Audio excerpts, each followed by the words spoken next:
அல்லேலூயா.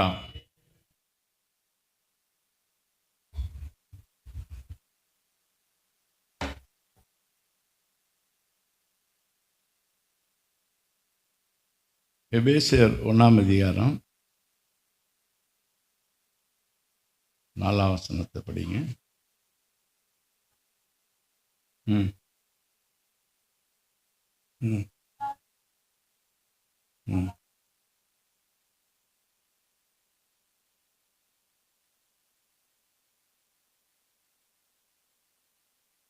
ஆமாம், 1:4 தான். கரெக்ட் தான். ஜெபம் பண்ணுவோம் நம்ம.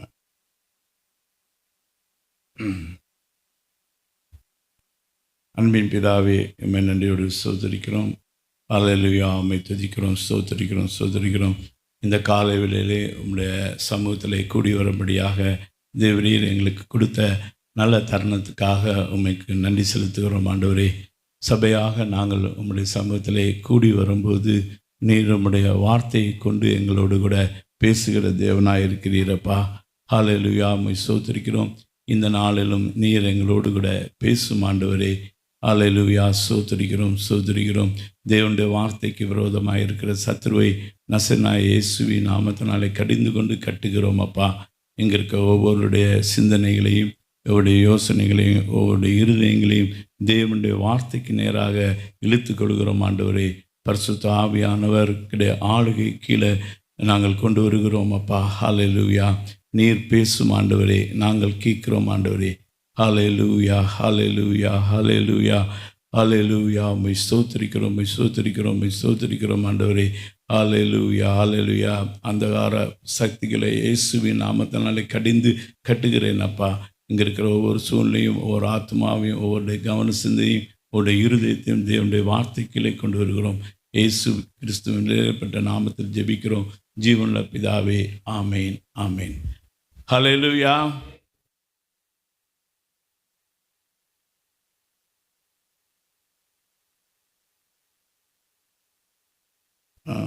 திரும்ப ஒரு அந்த வசனத்தை வாசிங்க.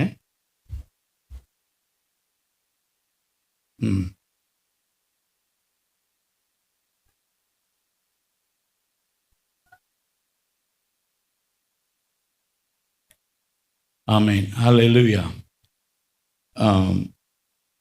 தேவன் நம்மை சிருஷ்டித்தது நோக்கத்தை நாம் முதலாவது அறிந்து கொள்ள வேண்டும். இந்த பர்பஸ் ஆஃப் லைஃப் அப்படின்னு சொல்லுவாங்க.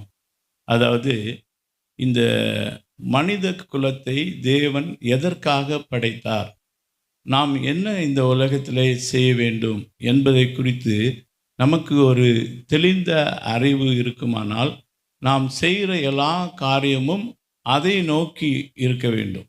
அதாவது பர்பஸ் ஆஃப் லைஃப், எல்லா காரியத்துக்கும் பர்பஸ், அந்த நோக்கம், அது காரியம் எதற்காக நாம் செய்கிறோம். நாம் இப்பொழுது சபையாக இப்படி கூடி வருகிறோம் என்று சொன்னால் இதனுடைய நோக்கம் என்ன என்று சொல்லியிருக்க வேண்டும்.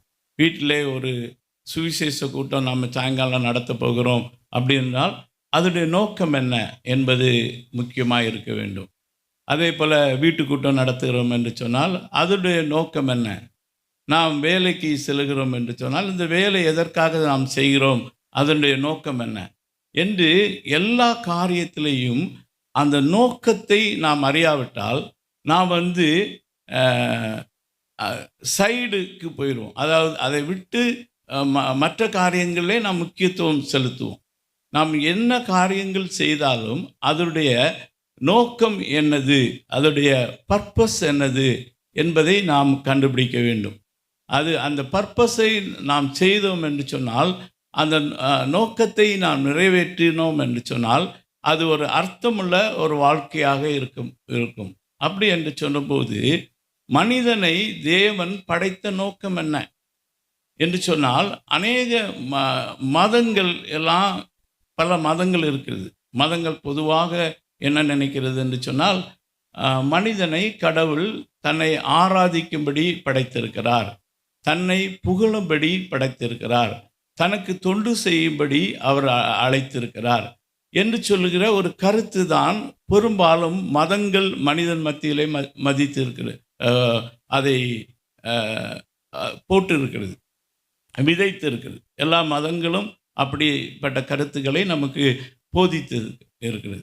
அதை அதை ஏற்றுக்கொண்டவர்கள், கிறிஸ்தவத்தையும் மதமாக பின்பற்றுவர்கள், கடவுளை நம்மை ஆராதிக்க அவர் படைத்திருக்கிறார், கடவுளுக்கு துதி சொல்லும்படி நம்மை படைத்திருக்கிறார், கடவுளுக்கு ஊழியம் செய்யும்படி நம்மை படைத்திருக்கிறார், இப்படி அவர்கள் நினைக்கிறார்கள். ஆனால் உண்மை வித்தியாசமாக இருக்கிறது. வேதத்தை நீங்கள் படித்து வேதத்தை நீங்கள் பார்த்தீங்கன்னு சொன்னால், நீங்கள் சொல்கிற கருத்துக்கு ஏற்ற விதமான வசனங்களும் வேதத்தில் இருக்கும். வேதம் அப்படி பட்டதாக இருக்கும். மக்கள் வேதத்தை ஏதோ ஒரு கருத்தை தனக்குள்ளே வைத்து கொண்டு அந்த வேதத்தை படிப்பார்கள் என்று சொன்னால், அந்த கருத்துக்கு ஏற்ற வசனங்கள் அவங்களுக்கு வேதத்திலேருந்தே கிடைக்கும். வேதத்தில் நிறைய வார்த்தைகள் இருக்கிறது. அந்த வார்த்தைகள் உங்களுக்கு கிடைக்கும். ஆமாம், நம்ம சொல்கிற கருத்து சரிதான் என்று சொல்லி. ஆனால் அப்படி நாம் வேதத்தை படிக்கக்கூடாது. வேதத்தை நீங்கள் வாசிக்க வேண்டும். வேதத்தை வாசிக்கும்போது எந்த ஒரு ஃப்ரீ நாலேஜ், அதாவது ஏற்கனவே நமக்கு கடவுளை பற்றி இருக்கிற கருத்தோடு கூட வேதத்தை நாம் அணுகக்கூடாது. வேதத்தை படிக்கும்போது நாம் தேவனுடைய சமூகத்திலே ஜெபம் செய்ய வேண்டும். என்ன செய்ய வேண்டும்னால், 119 சங்கீதத்திலே சங்கீதக்காரன் சொல்வான், உம்முடைய வேதத்துள்ள அதிசயங்களை பார்க்கும்படி என் கண்களை திறந்தருளும் என்று சொல்லி அவன் ஜெபிக்கிறதை நாம் பார்க்க முடியும். அப்போது நம்ம வேதத்தை படிப்பதற்கு முன்பாக தேவனிடத்தில் ஜெபம் பண்ண வேண்டும். இந்த வேத புஸ்தகத்தை உள்ள சத்தியத்தை நாம் அறிய வேண்டும். நீங்கள் உலகத்திலே தெய்வங்கள் என்று சொல்லி அநேக தெய்வங்கள் கிடையாது, அநேக மதங்கள் கிடையாது. ஆனால் ஒரே ஒரு தேவன் தான் இருக்கிறார். வேதம் நமக்கு தெளிவாய் சொல்கிறது. பிதாவாகிய ஒரே தேவன் நமக்கு உண்டு, இயேசு கிறிஸ்து என்று சொல்ல ஒரே மத்தியஸ்தர் நமக்கு உண்டு என்று வேதம் சொல்கிறது. அப்படி என்று சொன்னால், இந்த தேவன் திரியேக தேவனாக இருக்கிறார். அவர் பிதாவாக இருக்கிறார், குமாரனாக இருக்கிறார், பரிசுத்த ஆவியானவராக இருக்கிறார். அவர் ஏக தேவனாக இருக்கிறார். அவர் ஒரே தேவன், நமக்கு ஒரே தேவன். 3 பர்சனாலிட்டி இருக்கிறது, ஆனால் அவர் ஏக தேவன், ஒரே தேவன் தான் இருக்கிறார். அப்போ இந்த தேவத்தை குறித்த சத்தியத்தை நாம் அறிய வேண்டும். கிறிஸ்தவத்தை மதமாய் பின்பற்றுபவர்கள் மற்ற களைப் போல ஒரு மதமாக இந்த கிறிஸ்தவத்தை கருதுகிறார்கள். கிறிஸ்தவத்திலே இந்த ஆலயம் என்று சொல்லுவது ஒரு பரிசுத்த ஸ்தலம் அல்ல. ஆலயம் என்று ஒன்று கிடையாது. நாம் தான் தேவனுடைய ஆலயம். நாம் ஒவ்வொருவரும், நம்முடைய சரீரம் தேவனுடைய ஆலயம் என்று வேதம் சொல்கிறது. நம்ம இங்கே நம்ம இங்கே கட்டி வைத்திருக்க இந்த கட்டிடங்கள் புனித ஸ்தலம் கிடையாது. இது ஒரு புனிதமான இடம் கிடையாது. இது சாதாரண ஒரு இடம். ஆனால் இது எப்படி புனிதமாகுது என்று சொன்னால், தேவனுக்கென்று நாம் பிரித்தெடுத்து வைத்திருக்கிறோம். இதை செப்பரேட் பண்ணியிருக்கிறோம். நம்ம மற்ற காரியங்களை இங்கு செய்யாதபடிக்கு இதை பிரித்து வைத்ததுனாலே இது தேவனுக்கு பரிசுத்தமாக நம்ம கருதுகிறோம். ஆனால் இது ஒரு கட்டிடம் மட்டும்தான். இந்த கட்டிடத்திலே தேவன் வாசம் பண்ணுவதில்லை. தேவன் வாசம் பண்ணுகிற கட்டிடங்கள், கைகளால் செய்யப்பட்ட கட்டிடத்தில் தேவன் வாசம் பண்ணுவதில்லை என்று நாம் அப்போஸ்தலர் 7:47 படிக்கிறோம். அவர் வாசம் பண்ணலை. அப்போ எங்கே வாசம் பண்ணுகிறார்? நம்ம ஒவ்வொரு மனிதனுக்குள்ளேயும் தேவன் வாசம் பண்ணுகிறார். நம்ம ஒவ்வொருவருக்குள்ளேயும் தேவன் வாசம் பண்ணுகிறார். மகிமை நம்பிக்கையாக கிறிஸ்து உங்களுக்குள்ளே இருப்பதே அந்த இரகசியம் என்று சொல்லுகிறார். தேவன் எங்கே என்று சொல்லி கேட்டால், தேவன் கர்த்தர் எங்கே என்று சொன்னால், நம்ம எங்கோ இருக்கிறார் அப்படின்னு நம்ம நினைக்கக்கூடாது. எனக்கு பேத்திக்கு எனக்கு மகா சொல்லி கொடுத்துருக்கா, இயேசு எங்கே இருக்கிறார் அப்படி கேட்டால், இங்கே இருக்கிறார் அப்படி சொல்கிறார். மம்மிக்குள்ள எங்கே இருக்குது? இங்கே இருக்கிறார். அப்போ இயேசு இருக்கிறார். இயேசு இப்படி பேச மாட்டார் அப்படின்னு இப்போவுமே அந்த 2 வயசுலேயே அவர் சொல்லிக் கொடுக்குறார். 1 வயசு 1.25 வயசில் அதை சொல்லு. அவள் சாரி மம்மி, அவள் சத்தம் போட்டால் கேட்குறா, இயேசு இருக்கிறவனுக்குள்ள நீ சத்தம் போட்டு அழுல, சாரி மம்மி அப்படி சொல்லுது. அப்போது இந்த உணர்வு நமக்குள்ளே இருக்குதா? நம்ம இந்த உணர்வோடு கூட வாழுகிறோமா? தேவன் ஒவ்வொருக்குள்ளும் இருக்கிறார். இது இந்த உலகத்தில் உள்ள மதங்கள் அப்படி கற்றுக் கொடுக்கவில்லை. மதங்கள் ஏதோ ஒரு கட்டிடத்துக்குள்ளே தேவன் வாசம் பண்ணுகிறான்னு சொல்லி அந்த இடத்துக்கு போகும்போது மட்டும் ஒரு பக்தியுள்ள வாழ்க்கை வாழுகிறார்கள். ஆனால் தேவன் நம்மிடத்தில் எதிர்பார்க்கிறது 365 நாளும் 24 மணி நேரமும் ஒவ்வொரு செகண்டும் நம்ம அந்த உணர்வோடு கூட, அந்த உணர்ச்சி அல்ல. அநேகர் உணர்ச்சியை தெய்வம் என்று நம்புகிறார்கள். உணர்ச்சி என்று சொல்வது ஐம்புலன்களுக்கு உட்பட்டது. அதனால் ரொம்ப சத்தம் போட்டால் பரிசுத்த ஆவியினால் நிரம்புறோன்னு சொல்லிட்டு அந்நிய பாஷைகளை பேசி கைகளை தட்டி ஓவன் கூச்சல் போட்டால் அப்போ தேவன் நம்மத்தில் இறங்குறார், நம்மத்தில் நடக்கிறார், நம்மத்தில் உலாவுகிறார் அப்படின்னு அந்த உணர்ச்சிகளுக்கு இடம் கொடுக்கிறார்கள். உணர்ச்சிகளுக்கு நாம் இடம் கொடுக்கக்கூடாது. நாம் உணர்வுடலாய் நாம் தேவனை பின்பற்ற உணர்வு என்று சொன்னால் ஆங்கிலத்தில் அண்டர்ஸ்டாண்டிங், தேவனை அறிகிற அறிவு உடையவர்களாக நாம் பின்பற்ற வேண்டும். யோவான் 17:3 படிங்க.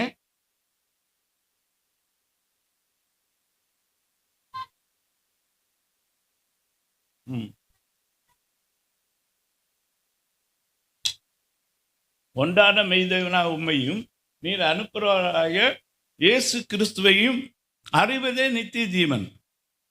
அப்போ தேவன் சங்கீதம் 14:1 தேவனை தேடுகிற உணர்வுள்ளவன் உண்டோ என்று பார்க்கிறார்.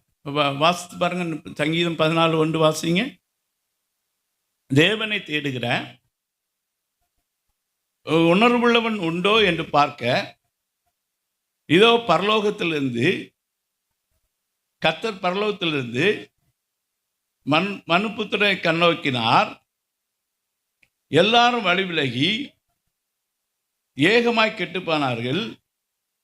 நன்மை செய்கிறவன் இல்லை, ஒருவனாகிலும் இல்லை. பாருங்க, ஆண்டவர் சொல்றாரு தேவனை தேடுகிறவர்கள் இருக்காங்களான்னு அவர் கேட்கல. அவருக்கு ஏன்னா நிறைய மக்கள் தேவனை தேடுகிறார்கள். இன்னைக்கு ஐயப்ப மலைன்னா அங்கே போய் லட்சக்கணக்கான மக்கள் தேடுகிறார்கள். இப்போ மகா கும்பாபிஷேகம் ஏதோ ஒன்று நடந்தது அந்த உத்தரப்பிரதேசத்தில். அங்கே பார்த்தீங்கன்னா 40 கோடி மக்கள் போயிருக்காங்க.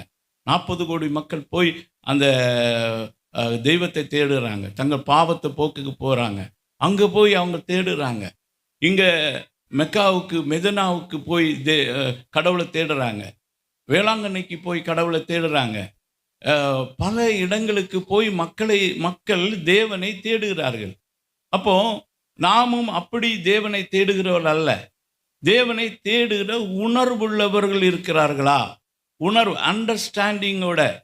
அப்போ ஒன்றான மெய் தேவனாய் உம்மையும் நீர் அனுப்புகிறாய் இயேசு கிறிஸ்துவையும் அறிவதே நித்திய ஜீவன். அந்த நாலேஜ் அபவுட் காட், அது உங்களுக்கு நித்திய ஜீவனாக மாறுகிறது. அப்போ நாம் உலகத்தான் அல்ல. இயேசு சொன்னார், நான் உலகத்தான் அல்ல, நீங்களும் உலகத்தான் அல்ல. நான் உலகத்திலிருந்து உங்களை எனக்காக பிரித்தெடுத்தேன். அப்போ நம்ம ஜீவியம் முற்றிலும் வித்தியாசமானது, முற்றிலும் வேறுபட்டவர்கள் நம்ம அப்படின்னு உள்ளதை நம்ம உணர்ந்து கொண்டு தேவனை பின்பற்ற வேண்டும்.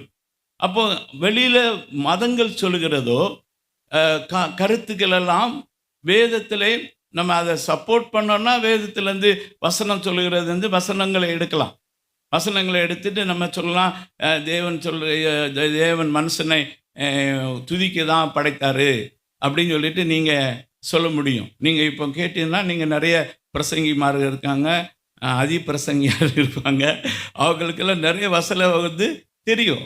வசனத்தை எடுத்து இந்த வசனம் எல்லாம் கர்த்தரை துதியுங்கள் அப்படி சொல்லியிருக்கு. அதனால மனுஷனை கடவுள் துதிக்க தான் படைச்சாரு அப்படின்னு சொல்லிட்டு நீங்கள் என்ன சொல்லுவீங்க? நீங்கள் சொல்ல முடியும், புரியுதா?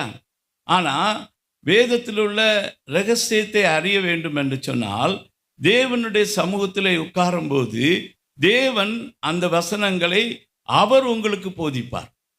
நீங்கள் மனுஷனால் போதிக்கப்பட்டால் இப்படிப்பட்ட கருத்துக்கள் எல்லாம் இருக்கும். ஆனால் வேதம் சொல்லுகிறது 1 யோவான் 2ஆம் அதிகாரம் 27ஆம் வசனம் படிங்க. நீங்கள் அவராலே பெற்ற அபிஷேகம் உங்களில் நிலைத்திருக்கிறது, ஒருவரும் உங்களுக்கு போதிக்க வேண்டுவது இல்லை.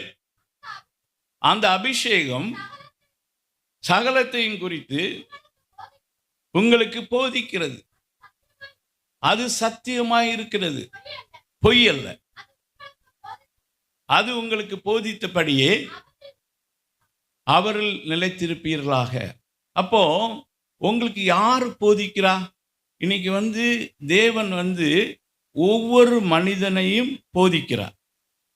தேவன் போதிக்கிற மனிதன், இப்போ ஒரே ஆசிரியர் நமக்கு ஆசிரியராக இருந்தா அந்த மாணவருக்குள்ள ஒரே அறிவு இருக்குமா, வித்தியாசமான அறிவு இருக்குமா? என்ன இருக்கும்? ஒரே அறிவு தான் எல்லாருக்குள்ள இருக்கும். அப்போ யார் யாருக்குள்ள பரிசுத்த ஆவியானவர் இருந்து போதிக்கிறாரோ அவர்கள் எல்லாரும் ஒன்றாயிருக்கிறார்கள். அவர்கள் ஒன்றாயிருப்பார். அவருக்குள்ள வித்தியாசமான கருத்துக்கள் வராது, வித்தியாசமான எண்ணங்கள் வராது. அவங்க எல்லாருமே ஒன்றாயிருப்பார்கள். நீங்கள் அப்போஸ்தலர் நடபடிகள் 4ஆம் அதிகாரம் 32ஆம் வசனத்தை வாசிங்க.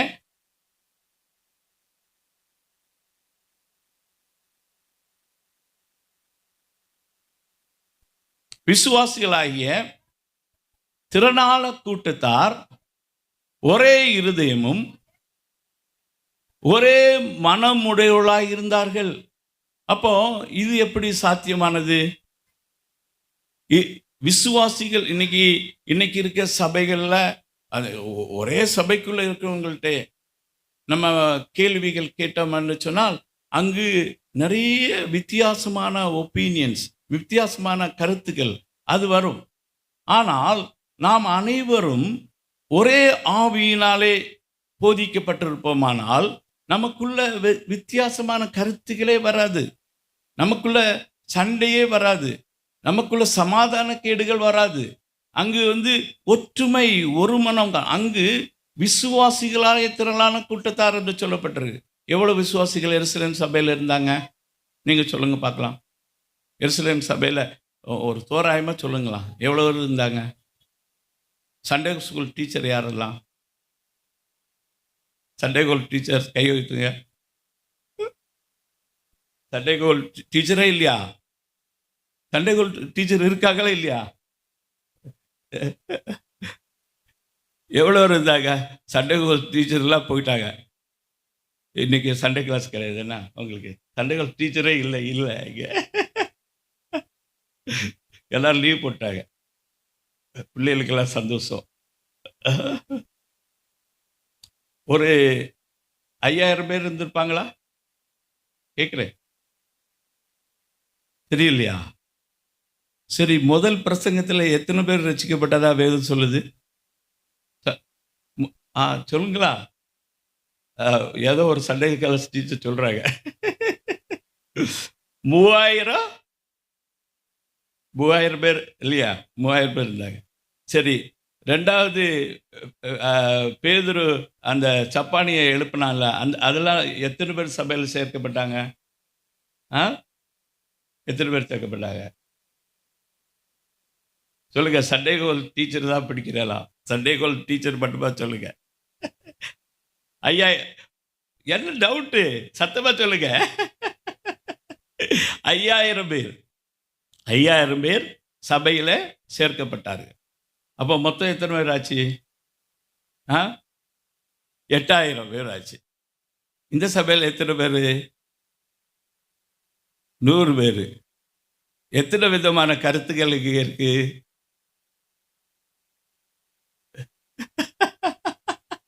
எத்தனை விதமான கருத்துக்கள் இருக்கு? இப்போ பாஸ்டர் சில காரியங்கள் இங்கே எது சொன்னாரு, எல்லாருக்கும் அது அக்ரிமெண்ட் இருக்கா, கை வைத்துங்கன்னு சொன்னாரு. எல்லாரும் கை வைத்துனீங்களா? பாஸ்டர் பரிசுத்த ஆவியினால் வழி நடத்தப்படுகிறார்னு விசுவாசம் இருக்கா அவங்களுக்கு? அவர் பரிசுத்த ஆவியினால தான் இந்த ஊழியத்தை ஆரம்பித்து செய்தாருன்னு உள்ள நம்பிக்கை இருக்கா அவங்களுக்கு? நம்பிக்கை இருக்கவங்க கை வைத்துங்க பார்ப்போம். சிலருக்கு கை உயர மாட்டேங்க. ஏன்னா அவங்களுக்கு டவுட்டு இருக்குது. இல்லை, டவுட்டு கட்லியே ஆகுது. எல்லாம் இவர் பரிசுத்த ஆவியினால் நடத்தப்படுகிறாரா இல்லையா அப்படின்னு சொல்லிட்டு ஒரு கொஸ்டின் வருது.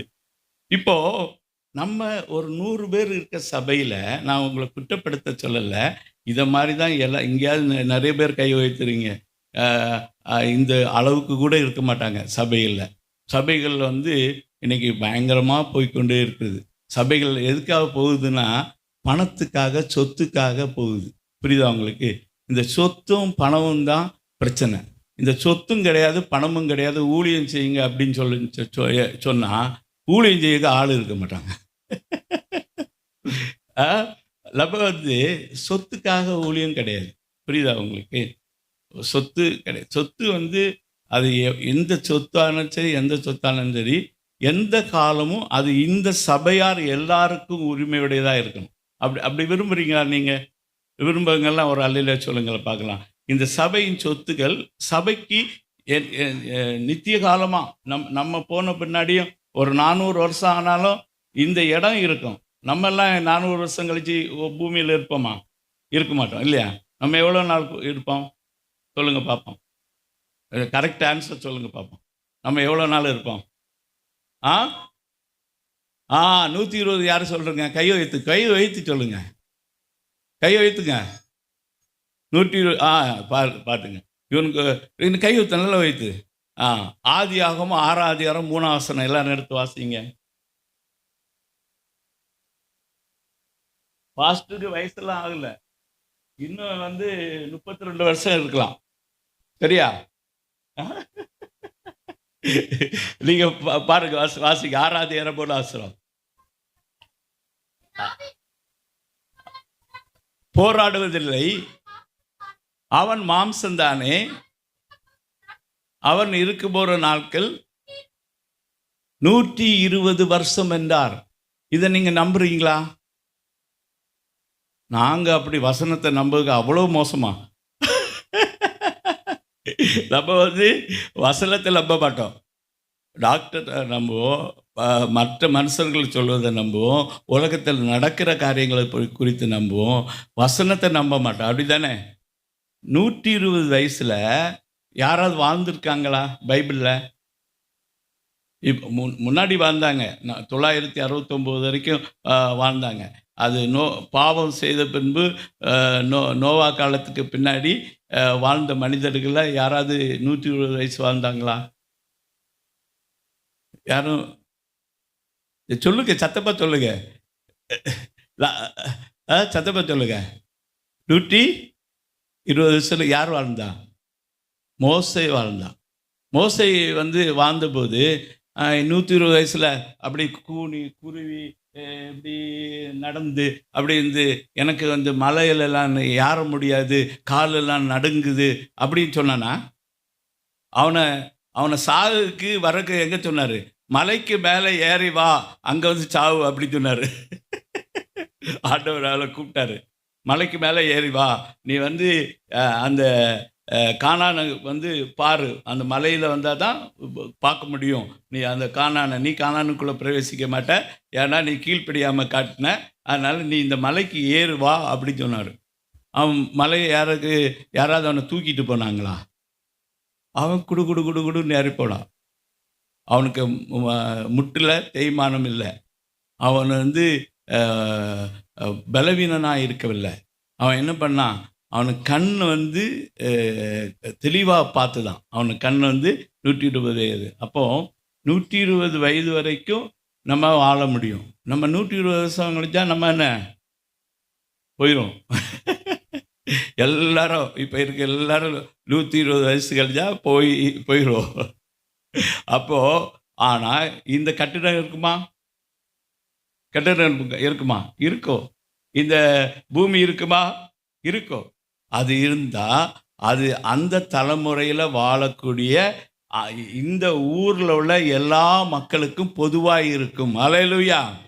அது பொதுவாக இருக்கணும்னு விரும்புகிறீங்களா நீங்கள்? பொதுவாக தான் இருக்கணும். இன்றைக்கி வந்து ஊழியங்கள்னு சொல்கிற பேரில் பிஸ்னஸ் நடத்துகிறாங்க நிறைய பேர். அவங்க வந்து சொத்துக்களை சேர்த்து அது குடும்ப சொத்தாக மாற்றி அவங்க வந்து அதிகாரம் பண்ணுறாங்க. அப்படி ஆண்டவர் கிருபையினால் உங்களுக்கு இந்த சபையில் அப்படி வைக்கலை. புரியுதா உங்களுக்கு? இந்த சபை வந்து உங்களுக்கு ஒரு பொதுவான ஒரு ட்ரஸ்ட்னால இது மெயின்டைன் பண்ணப்படுது. புரியுதா? நீங்கள் இங்கே வார எல்லா வரவு செலவு காணிக்கையில் நீங்கள் யாராக இருந்தாலும் நீங்கள் கொடுப்பீங்களா பிரதர்? அக்கௌண்ட்டு கேட்டால் எல்லாருக்கும் ஓப்பனாக அவங்க கொடுப்பாங்க. சரியா? நீங்கள் ஒவ்வொருவரும் நீங்கள் இதுக்கு உரிமை ஆட்கள் அப்படின்னு பாஸ்டர் வந்து உங்களுக்கு தொடர்ந்து சொல்லியிருக்க. இன்றைக்கி அநேக சபைகள் இப்படி இல்லை.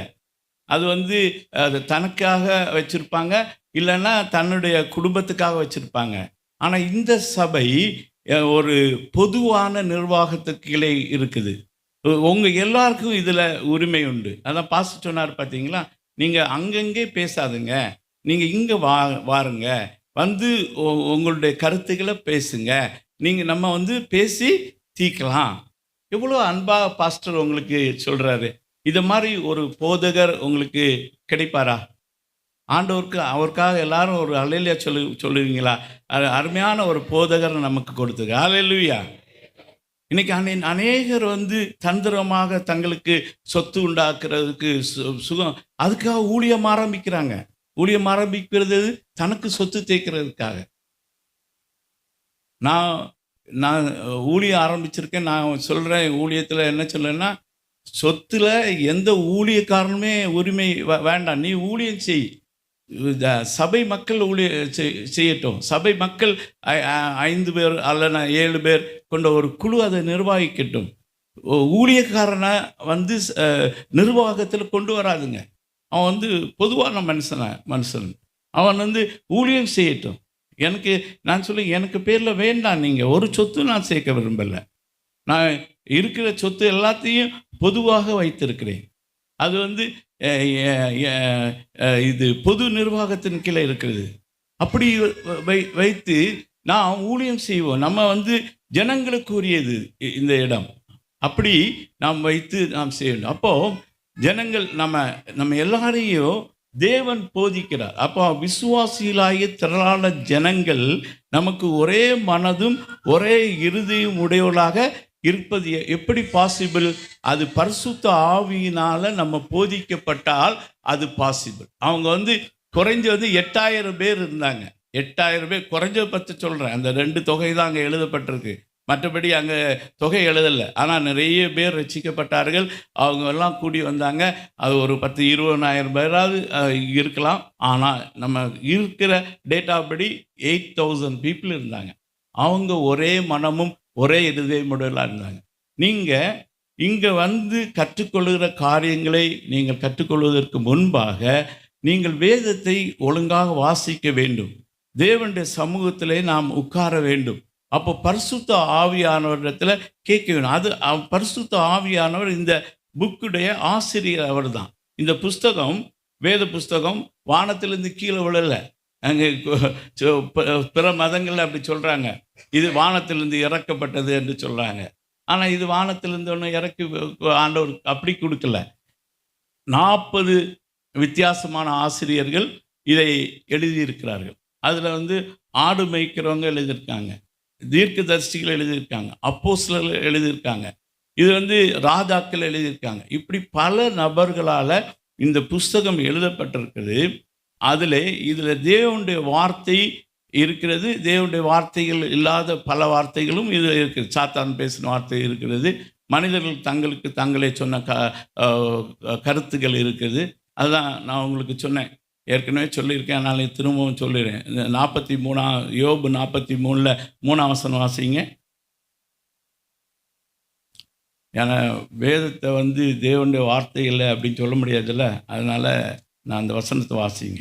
யோபு 43 திருப்புங்க, எல்லாரும் திருப்பி பாருங்க.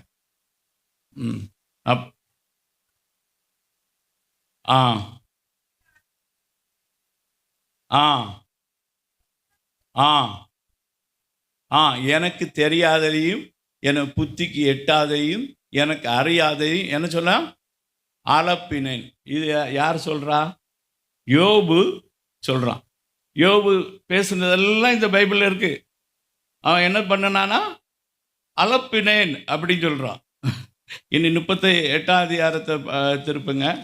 38ஆம் அதிகாரத்தில் அங்கே ஒருத்தர் எலிகு பேசுவான். பேசின பின்பு ஆண்டவர் வந்து கேட்பாரு, புத்தியில் அறிவில்லாமல் ஆலோசனை அந்தாரப்படுத்துகிற இவன் யார்? வாசிங்க.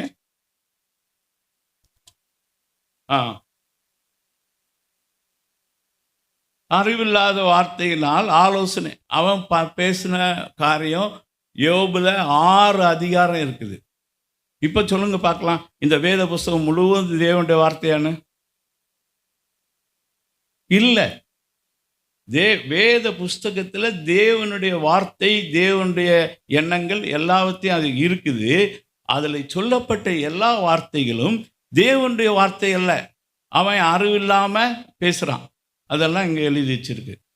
இவன் வந்து அறியாதும் எட்டாதும் புரியாததையும் அலப்பினை அப்படின்னு சொல்கிறான். அது எழுதி வச்சிருக்கு. அப்போ அலப்பல் இருக்கா? இவன் தாவீது கலங்கி போய் கலக்கத்தில் சொன்ன வார்த்தைகள்லாம் இருக்குது. ஏன் எனக்குள் கலங்குகிறாய், ஏன் எனக்குள் தேங்குகிறாய் அப்படின்னு பேசின கலங்கி போய் சொன்ன வார்த்தைகள்லாம் இருக்குது. அலப்பல் வார்த்தை இருக்குது, கலக்கல் வார்த்தை இருக்குது. பிறகு எரேமியா என்ன செய்கிறான்? புலம்புறான். எரேமியா என்ன செய்கிறான்? புலம்பல். என்னது அது? எரேமியாவின் புலம்பல் அப்படின்னு தான் அங்கே எழுதியிருக்கு. எரேமியா தேவனுடைய வார்த்தை. தேவன் புலம்புகிறவரா?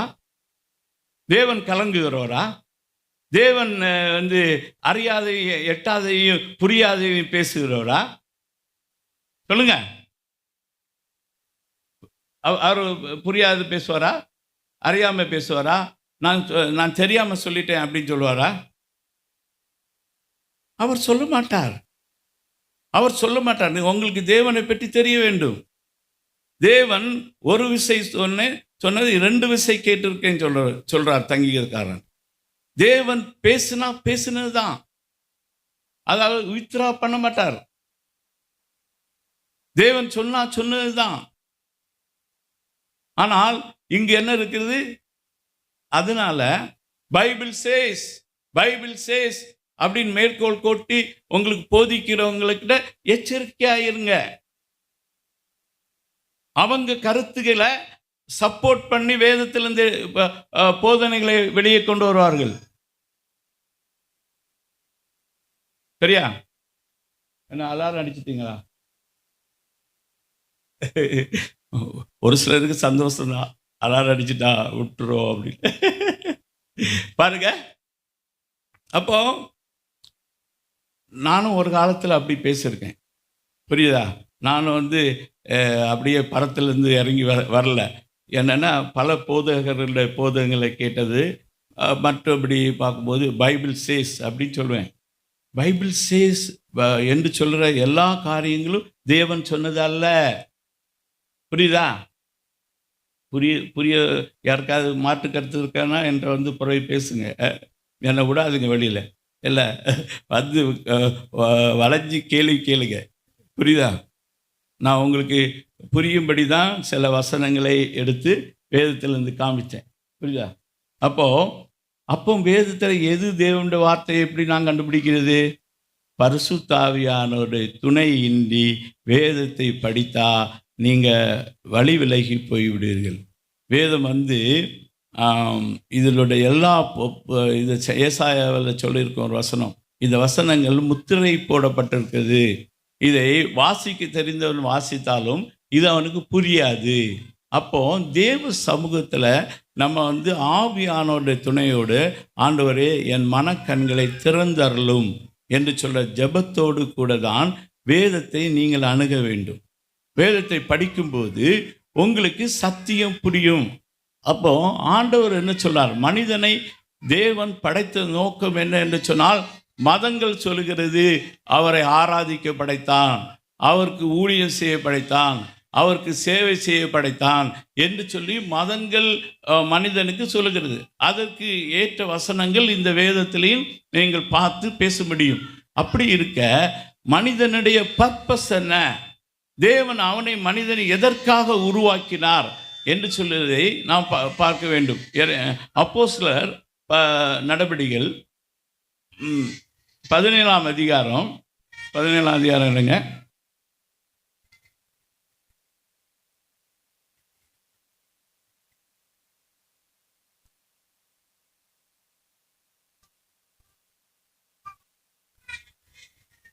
24 வாசிங்க. உலகத்தையும் அதில் உள்ள யாவற்றையும் உண்டாக்கின தேவனானவர் வானத்திற்கும்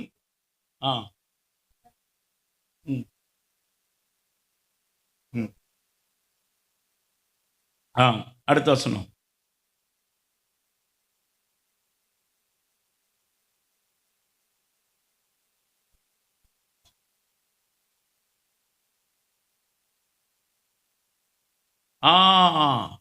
பாருங்க, தேவன் எப்படிப்பட்டவர்.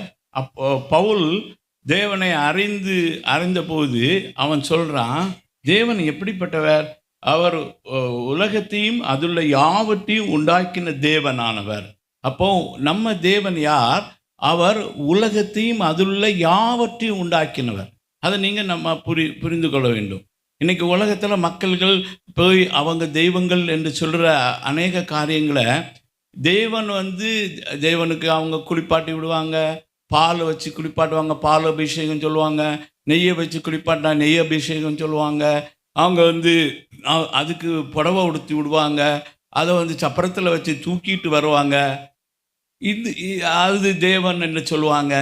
ஆனால் வானத்தையும் பூமியும் உண்டாக்கினவர் தான் தேவன். ஹல்லேலூயா. தேவன் யார் என்று சொல்லும்போது அவர் வானத்தையும் பூமியும் உண்டாக்கினவர். இந்த அறிவு இருக்க வேண்டும். அது ஏன் ஆண்டவர் விக்கிரக ஆராதனை பண்ணாதன்னு சொல்றாரு? ஆண்டவர் உயிரோடு இருக்கிறார், அவர் ஜீவனோடு கூட இருக்கிறார், அவர் என்றும் ஜீவிக்கிறார், அவர் இன்றைக்கும் ஜீவிக்கிறார். அவர் நம்முடைய இருதயங்களிலே வாசம் பண்ணக்கூடிய தேவன். அவர் இந்த கல்களில் ஏன் குடியிருப்பதில்லை? இது உயிரற்ற கல்கள், இந்த கல்லுகளுக்கு உயிர் கிடையாது. ஆனால் நாம் உயிர் உள்ளவர்கள். உயிருள்ள ஒன்று உயிரற்ற ஒன்றிலே குடியிருக்க முடியாது. அதனால தான் அவர் கைகளால் கட்டப்பட்ட ஆலயத்திலே அவர் வாசம் பண்ணுகிறதில்லை. அவர் உயிருள்ள மனிதர்கள் மத்தியிலே அவர் வாசம் பண்ணுகிறார், மனிதருக்கு உள்ளே அவர் வாசம் பண்ணுகிறார். தேவன் அது சொல்லுகிறார், உலகத்தையும் அதுள்ள யாவற்றையும் உண்டாக்கின தேவனானவர் வானத்திற்கும் பூமிக்கும் ஆண்டவராய் இருக்கபடியால் கைகளால் கட்டப்பட்ட கோவில்களில் வாசம் பண்ணுகிறதில்லை. நம்ம எப்படி அந்த ஆதியாகம் 6ஆம் அதிகாரம் 3ஆம் வசனத்தை வாசித்தா நமக்கு சிரிப்பு வருதோ, அதே மாதிரி தான் வசனங்களை நம்ம வாசிக்கிறோம், ஆனால் அதுக்கு உரிய முக்கியத்துவம் கொடுக்க மாட்டேன்றோம். 6:3 சொல்லுது 120 வயசு வரை வாழ முடியும்னு சொல்லுது. 120 வயசு வரை வாழ முடியும்னு சொன்னால் நம்ம என்ன சொல்லுவோம்? அது நம்ப முடியாது, அதை ஏற்றுக்கொள்ள முடியாது அப்படின்னு சொல்லிட்டு நம்ம சொல்லுவோம். ஆனால் 120 வயதுக்கு வாழ்ந்த சாட்சி பிரமாணமும் பைபிளில் இருக்குது. ஆபிரகாம் 175 வரை வாழ்ந்தான். ஆபிரகாம் அதோடு அதிகமாக வாழ்ந்தான். ஆனால் மோசே அந்த 120 வயது வரைக்கும் வாழ்ந்தான். அதை நம்ம எப்படி அற்பமாக என்றோமோ அதை நம்ம மதிக்க மாட்டோம், மதிக்கலையோ. இந்த ஒரு பையன் மட்டும்தான் நம்புகிறான் அந்த வார்த்தையை. நீ நம்புற இல்லைப்பா? இவன் மட்டும் 120 வயசு தாண்டி வாழ்வான். அவளை பார்க்கல ஒரு பாஸ்டருக்கு ஆசையாக இருக்குது. ஒருத்தர் தான் அந்த வார்த்தையை நம்புகிறான். நீங்கள் நம்புங்க. அல்லேலூயா. நீங்கள் நம்பினபடி நடக்கும். தெரியுமா உங்களுக்கு? நீங்கள் வேதம் சொல்லுறது, இரவும் பகலும் கர்த்தருடைய வேதத்தில் தியானமாக இருக்க மனுஷன் பாக்கியவான், அவன் செய்வதெல்லாம் வாய்க்கும். நீங்கள் அவன் சொன்னபடி நடக்கும். என்னது? அவன் விசுவாசிக்கிறவன். அவன் மலையை பார்த்து போன்னு சொல்லி போகும்னு சந்தேகப்படாமல் இருதயத்தில் விசுவாசித்தா அவன் சொன்னபடியே நடக்கும். புரியுதா? தேவன் மனிதனை தன்னுடைய சாயலும் தன்னுடைய ரூபத்திலும் உண்டு பண்ணார் என்று சொன்னால் அந்த ஒரு வார்த்தையை பல வாரங்கள் பிரசங்கிக்க முடியும். அதில் முழுவதும் தேவனை போல மனிதன் இருக்கிறான், தேவனை போல மனுஷன் இருக்கிறான்னு உங்களுக்கு டவுட் வந்ததுன்னா 1 யோவான் 4ஆம் அதிகாரம் 17ஆம் வசனத்தை வாசிங்க. 1 யோவான் 4:17.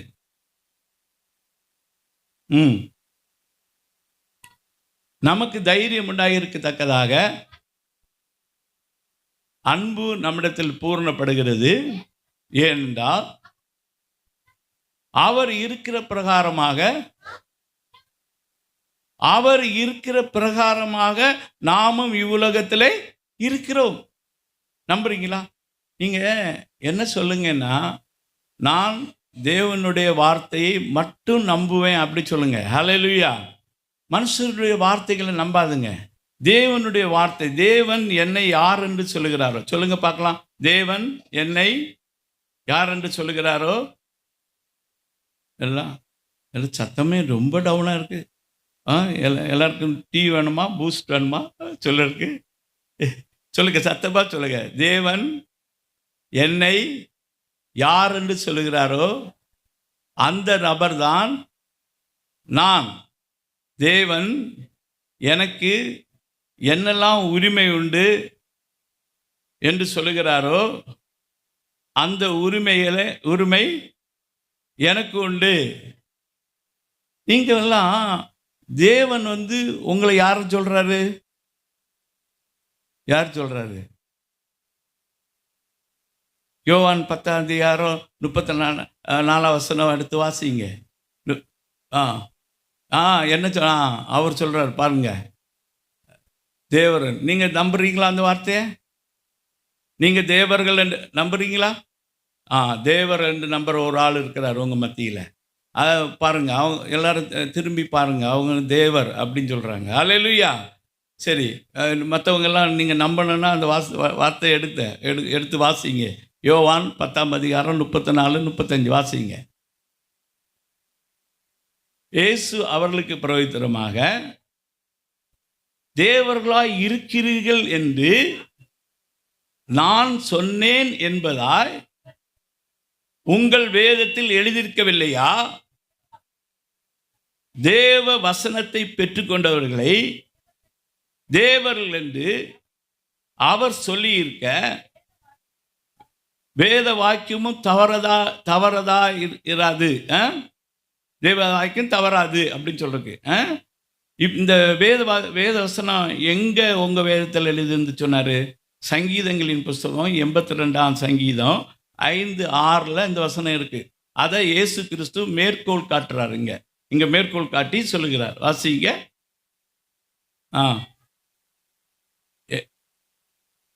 82:5-6 வாசிங்க. நீங்கள் தேவர்கள் என்றும் உன்னதமானவர்கள் மக்கள் என்றும் நான் சொல்லியிருந்தேன்.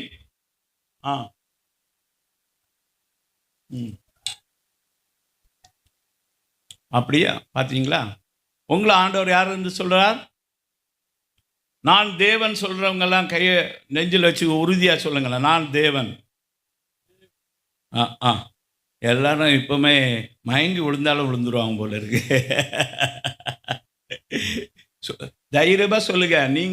நீங்க சொல்ல ஆரம்பிச்சீங்கன்னா நீங்க சொன்னது மாதிரியே காரியங்கள் நடக்க ஆரம்பிக்கிறத பார்ப்பீங்க. நான் சொல்ல ஆரம்பித்த பின்னாடி நான் சொல்ற மாதிரியே காரியங்கள் நடக்குது. நான் நினைக்கிற மாதிரி காரியங்கள் நடக்குது. நான் சொல்றேன், நான் தேவன் சொல்றேன், நம்புறேன். புரியுதா? அப்படின்னு நீங்க ஒன்று எல்லாமே நடக்குது அப்படின்னு சொல்லிட்டு கேட்டிங்கன்னா எல்லாம் நடக்கல. ஆனால் பெரும்பாலான காரியங்கள் ஒவ்வொரு நாளைக்கும் நான் இன்னைக்கு இன்னது நடக்கணும் அப்படின்னு சொல்லிட்டேன்னா அந்த காரியம் நடக்குது. புரியுதா? நான் சொல்லணும்னா ஒரு எக்ஸாம்பிள் சொல்கிறேன். போன வாரத்தில் நாங்கள் ஒரு டாக்குமெண்ட் பண்ண வேண்டியது இருந்தது. அந்த டாக்குமெண்ட் பண்ணணும்னா அதுக்கு பட்டா வேணும் அப்படின்னு சொன்னாங்க. ஆனால் அந்த பட்டா அங்கே இல்லை. முதல் நாள் போனோம், பண்ண முடியல. திருப்பி அனுப்புனாங்க. நீங்கள் நாளைக்கு வாங்க, நாளைக்கு பண்ணிடலாம், நாளைக்கு பண்ணிடலாம் அப்படின்னு சொல்லிட்டு போகிறோம். ஆனால் நாளைக்கு போனால் மறுநாள் அவன் சொல்கிறான், திரும்ப அதே கதையை சொல்கிறான். நீங்கள் பட்டா வேணும், இந்த பட்டா ஒரிஜினல் எழுதணும், நீங்கள் தஹசீல்தார்கிட்ட போய் வாங்கிட்டு வாங்க, இந்த பேப்பர் எழுதி கொடுங்கன்னு சொல்லி எங்களுக்கு கூட அந்த ரெஜிஸ்ட்ரேஷன் பண்ணுறவர் எங்களை ரெஜிஸ்ட்ரேஷன் ஆஃபீஸில் விட்டுட்டு நீங்கள் இந்த லெட்டரை கொடுத்துட்டு வீட்டுக்கு போங்கன்னு சொல்லிட்டு போயிட்டார். அவர் ஆஃபீஸ்க்கே போயிட்டார், 10 கிலோமீட்டர் தள்ளி. மணி 3:30 ஆயிடுச்சு. நான் அப்படி கீழே இறங்கி வந்தேன். நான் காலையில் ஆண்டவர்கிட்ட ஜெபம் பண்ணேன். ஆண்டவரே இன்னைக்கு இந்த டாக்குமெண்டேஷன் எங்களுக்கு ஆகணும் அப்படி கேட்டேன். ஆனால் அந்த நேரம் வந்து ஆகாது சொல்கிறாங்க, முடியாது அப்படின்னு சொல்லிட்டு, முடியாது அப்படி சொல்லிட்டாங்க. அப்போது நான் ஜெராக்ஸ் ஒன்று எடுக்க அப்படி போகும்போது இருதயத்தில் ஒரு எண்ணம் வந்தது, ஏன் நம்ம போய் இந்த பட்டா ஜென்யூன் தான் அப்படின்னு சொல்லிட்டு அதை பேசக்கூடாது, சப் ரெஜிஸ்டர் நம்மளே போய் பேசக்கூடாது அப்படின்னு சொல்லிட்டு நான் டக்குன்னு சொல்லிட்டு வந்தேன். மனைவி கூப்பிட்டேன், டாக்குமெண்ட் எல்லாம் கையிட்டு நேராக சப் ரெஜிஸ்டர்கிட்ட போய் சொல்லுவாங்க, உங்களுக்கு என்ன வேணும், இந்த ஜென்யூன் இது ஜென்யூன் தான் அப்படின்னு சொல்லிட்டு காரியங்களை எல்லாம் காட்டினேன். அவர் டாக்குமெண்ட்டை தாங்க, சரி ஏதோ போய் இப்போ ரெஜிஸ்டர் பண்ணுங்க அப்படின்னு சொல்லிட்டு எல்லாம் ஐடியெல்லாம் கொடுங்கன்னு கேட்டார். எங்கள்கிட்ட டாக்குமெண்ட் கையில் இல்லை. அந்த மனுஷன் தூக்கிட்டு போயிட்டார்.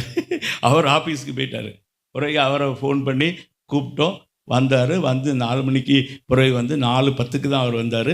அவர் திருப்பி நான் ரெஜிஸ்டர் பண்ண, நீங்கள் இன்னும் ரெஜிஸ்டர் பண்ணலையா, பண்ணுங்க போங்க அப்படின்னு சொல்லிட்டு டக்கு டக்குன்னு முடிஞ்சு எல்லா வேலையும் முடிஞ்சு நான் சொன்னதுபடி அன்னைக்கு காரியம் நடந்தது. புரியுதா? நான் இன்னைக்கு முடியணும் அப்படின்னு நான் ஆண்டவர்கிட்ட கேட்குறேன். அது மாதிரி ஆண்டவர் அன்னைக்கு அதை காரியத்தை முடிய பண்ணார். பட்டா இல்லாமல், கம்ப்யூட்டர் பட்டா இல்லாமல் ரெஜிஸ்ட்ரேஷன் பண்ண மாட்டான், ஆனால் பண்ணணும். நாங்கள் வந்து அதை காரியம் முடிந்தது. இது மாதிரி நான் சொல்ல போனேன்னா டெய்லி நீங்கள் எங்கள் கூட வாங்க பாருங்கள், டெய்லி நான் சொல்கிற காரியங்கள் நடக்கிறத நான் பார்ப்பேன். இப்போது நீங்கள் உங்களை தேவர்கள் நம்புனீங்கன்னா நீங்கள் சொல்ல ஆரம்பிப்பீங்க, என் பையன் ஃபஸ்ட் கிளாஸாக வருவான், நல்லா படிப்பான், இந்த வேலை எனக்கு கிடைக்கும் அப்படின்னு நீங்கள் ஒவ்வொரு காரியங்களை குறித்து நீங்கள் பேசுங்க. நீங்கள் பேச பேச அந்த காரியம் உங்களுக்கு நடக்கும். நீங்கள் வேறு மனுஷன்கிட்ட போகாதுங்க, அவனுக்கிட்ட போய் தலையை கொண்டு போய் கொடுக்காதுங்க.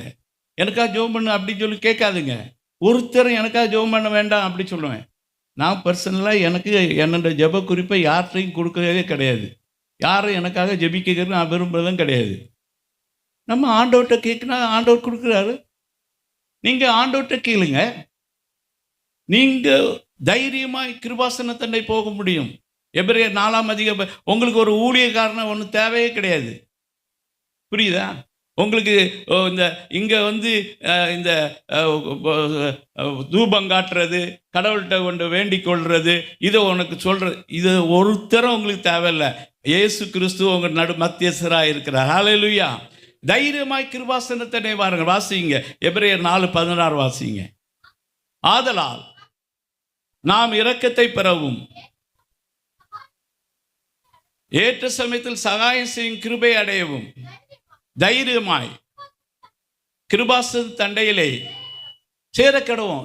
ஆண்டவர் சிலுவையில் மரித்த போது இந்த நாட்களில் இனி லெங்க் டேஸ் அப்படின்னு சொல்லிட்டு நம்ம இருக்கணும். அப்போ அந்த நாட்களை நீங்கள் தியானிங்க. சிலுவையில் மரித்த போது பெரிய திரைச்சீலை, அது ரொம்ப திக்காகவும் இருக்கும், ரொம்ப ஹைட்டாக இருக்கும். அந்த திரைச்சீலை மேலிருந்து கீழே வரைக்கும் தானாகவே கிழிந்தது. அது அந்த பரிசுத்த ஸ்தலத்துக்குள்ளே வருஷத்துக்கு ஒருக்கா பிரதான ஆசாரியன் மட்டும்தான் போக முடியும். இங்கே தலைமை போதகர்கள் சொல்கிறாங்களே, அந்த தலைமை போதகர்லாம் கிடையாது. இந்த சபைக்கு 5 ஊழியர்கள் உண்டு. அப்போஸ்தலர், தீர்க்கதரிசிகள், போதகர்கள், மேய்ப்பர்கள், சுவிசேஷகர்கள். இனி எல்லா விசுவாசிகளும் இதில் ஊழியம் செய்கிறவர்கள் தான். அவங்களுக்கு 9 ஆவிக்குரிய வரங்கள் உண்டு. இந்த வரங்களை பயன்படுத்தி அவர்கள் ஊழியம் செய்ய வேண்டும். எல்லாரும் ஊழியம் செய்ய வேண்டும். முழு சபையும் இயங்க வேண்டும். புரியுதா அவங்களுக்கு? இங்கே வந்து ஒரு நபருக்கு உரியது கிடையாது இந்த சபை. சபையின் இந்த சபையில் எந்த சபையும் கிறிஸ்துவின் சரீரமாய சபை அப்படி தான் செயல்படணும். ஆனால் மதமாக மாற்றி வச்சுருக்காங்க கிறிஸ்தவத்தை. அங்கே வந்து பூஜை பண்ணுறக்கு ஒருத்தர் இருப்பார், அவர் பூஜை பண்ணுவார், திருப்பலி செலுத்துவார், அவர் வந்து வசனத்தோட. ஒருத்தரும் தேவையில்லை, நம்மளே போதும் எல்லாவற்றுக்கும் நாம். ஆனால் ஐக்கியம் தேவை, பரிசுத்தவான்களுடைய ஐக்கியத்துக்காக. இந்த ஐக்கியம் இங்கே வருவது யாருக்குன்னா ஒன்றுக்கொன்று புத்தி சொல்ல, ஒன்றுக்கொன்று ஊழியம் செய்ய, நம்ம ஒருவருக்கொருவர் ஊழியம் செய்யணும். வேணும்னா ஒரு ஆள் வந்து குணமாக்கு வர உடையவராக இருக்கலாம், ஆனால் அவர் ஒரு பெரிய சக்தி என்று நம்ம நினைக்கக்கூடாது. அவருக்கு தீர்க்க தரிசனமாக அவருக்கு நடைபெற காரியங்களை சொல்றதுக்கு வேறு ஒரு ஆளுக்கிட்ட தான் அந்த வர இருக்கும். அவருக்கு உதவி தேவை. எப்படி நம்ம சரீரத்தில் எல்லா அவயங்களும் இருக்கிறதோ, இந்த கண் மட்டும் இருந்தால் போதுமா தலைக்கு சரீரத்துக்கு? கை மட்டும் இருந்தால் போதுமா? கால் மட்டும் இருந்தால் போதுமா? போதாது. முழு சரீரமும் செயல்பட வேண்டும். முடியிலிருந்து முடியெல்லாம் போச்சுன்னா அழகு போச்சு இல்லையா? நம்ம முடியெல்லாம் போச்சு, அப்போ அழகு போயிடும். அப்போ முடி கூட நமக்கு ஆண்டவர் நமக்கு அழகு சேர்க்குது. நகம் வரைக்கும் நமக்கு பாதுகாப்பாக இருக்குது. அந்த நகம் பாதுகாப்புக்கும் அது வர வர வெட்டி தள்ளுறோம், அது எதோ வேஸ்ட் ஆகுது. அப்போது நம்ம காலில் எல்லா அவயங்களும் சரீரத்தில் செயல்படுகிறது. அதே போல் கிறிஸ்துவின் சரீரமாகிய சபை என்று சொல்லுவது அது முழு சரீரமும் செயல்படக்கூடியது. ஒவ்வொருவரும் செயல்படக்கூடியது. ஒவ்வொருவரும் உங்கள் தாளந்துகளை நீங்கள் இங்கே பயன்படுத்த வேண்டும். நீங்கள் பாஸ்டர் கேட்கணும், எனக்கு இந்த தாளந்து இருக்குது. இன்னைக்கு ஒரு சகோதரி பேசலாம், இந்த நைட்டு ஆண்டவர் இந்த வார்த்தையை எனக்கு தந்தார் அப்படின்னு சொன்னால் பாஸ்டர் அதை கேட்டு ஆண்டவர் கொடுத்தாரா சாத்தான் கொடுத்தாரா கேட்பார். அவரு அதுக்கு தான் இல்லை. இப்போ பாஸ்டர்லாம் இருக்காங்க, ஒவ்வொரு செயல்படா சொல்ல மனம் போல செயல்பட்டுறக்கூடாது. அதுக்கு வேண்டிதான் அப்போஸ்தலர்கள், தீர்க்கதரிசிகள், போதகர்கள், மேய்ப்பர்கள் ஆண்டவர் வச்சிருக்கார். அவங்ககிட்ட பாஸ்டர் நான் ஒரு சொப்பனம் கண்டேன், அதில் இதை பார்த்தேன், இப்படி இந்த செய்தி ஆண்டவர் சபைக்கு சொல்ல விரும்பினார். எந்த சகோதரியானாலும் இங்கே கேட்கலாம். கேட்கும்போது பாஸ்டர் என்ன கேட்பார், அதை நிதானிப்பார். ஆமாம், இவளோடு தேவன் பேசியிருக்கிறார் என்பதை கர்த்தர் அவர் உறுதி செய்தால் சகோதரியே பேச விடுவார். சகோதரனை சொல்லலாம், சின்ன பிள்ளைகள் சொல்லலாம், எனக்கு என்னிடத்தில் கர்த்தர் இந்த வார்த்தையை சபைக்கு சொல்லுன்னு சொன்னார். ஏன்னா பெரியவங்க செவி கொடுக்காத போது தேவன் யார்கிட்ட போனார்? சாமுவேலை போய் எழுப்பினார். சாமுவேலை போய் எழுப்பி அங்கே இருக்க 7 செவி கொடுக்காத போது சாமுவேல்கிட்ட தேவன் பேசினார். சாமுவேலை கூப்பிட்டு தேவன் பேச, சின்ன பிள்ளை அவனுக்கு ஒரு 7 வயசு இருக்குன்னு நினைக்கிறேன். அவன் இடத்துல சாமுவேலே சாமுவேலேன்னு கூப்பிட்றாரு. சின்ன பிள்ளைகள் தேவனுடைய வார்த்தையை நமக்கு சொல்லுக்கு அது உரிமை இல்லையா? ஆண்டவருக்கு முன்னாடி நம்ம எல்லாம் சின்ன பிள்ளையா பெரிய பிள்ளையா? ஆண்டவர் பார்த்தா கோடானு கோடி ஆண்டுகளாக இருக்கிறவர். அவருக்கு முன்னாடி நம்ம வயசு 60 வயசு 70 வயசுனா நம்ம பெரிய பிள்ளைன்னு அர்த்தமா? நம்மளும் அவருக்கு முன்னாடி சின்ன பிள்ளை தான், குழந்தைகள் தான். புரியுதா? அப்படி இருக்க நம்ம ஆண்டவர் சொல்கிற காரியங்களை யார் பேசினால் அதுதான் சபை. கிறிஸ்துவின் சரீரமாய சபை இல்லை, எல்லா அவயங்களும் செயல்பட வேண்டும். பாருங்க, அந்த வசனத்தை திருப்பி வாசிங்க. நான் பேச மாட்டேன் போல இருக்கே. சரி பேசுங்க, திருப்புங்க.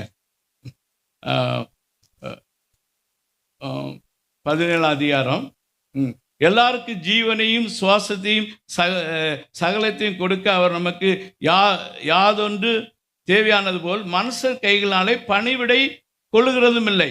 பூமிக்கு ஆண்டவராக இருக்கிறவர் கைகளால் கட்டப்பட்ட ஆலயத்தில் வாசம் பண்ணுவது. அதை நீங்கள் நல்லா உணரணும்.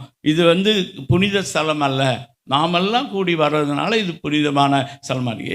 ஓகே, இதை ஒரு செப்பரேட் பண்ணியிருக்கோம். வீடுகளில் இருந்தால் பல காரியங்களுக்கு அதை வீடை பயன்படுத்துவோம். இந்த கட்டிடத்தை ஆண்டவருக்காக பிரதிஷ்டை பண்ணியிருக்கோம், ஆண்டவருக்காக பிரித்தெடுத்து வச்சுருக்கோம். அதனால் இந்த இடத்த ஜெப வீடு என்று சொல்கிறோம். என்னுடைய வீடு சகல ஜனங்களுக்கும் ஜெப வீடு என்று சொல்லப்படும். ஆனால் இங்கு யார் முக்கியமானவர்னா நீங்கள் தான் முக்கியமானவர்கள். நீங்கள் ஒவ்வொரு தேவனுடைய ஆலயமாக இருக்கிறீங்க. நீங்கள் கூடி வருவதற்கு இந்த இடம் பயன்பட வேண்டும். அப்போ அங்கே அடுத்து, எல்லாருக்கும் ஜீவனையும் சுவாசத்தையும் சகலத்தையும் கொடுக்கிறவர் தமக்கு யாதொன்று தேவையானது போல் மனுஷர் கைகளாலே பணிவிடை கொள்கிறதும் இல்லை.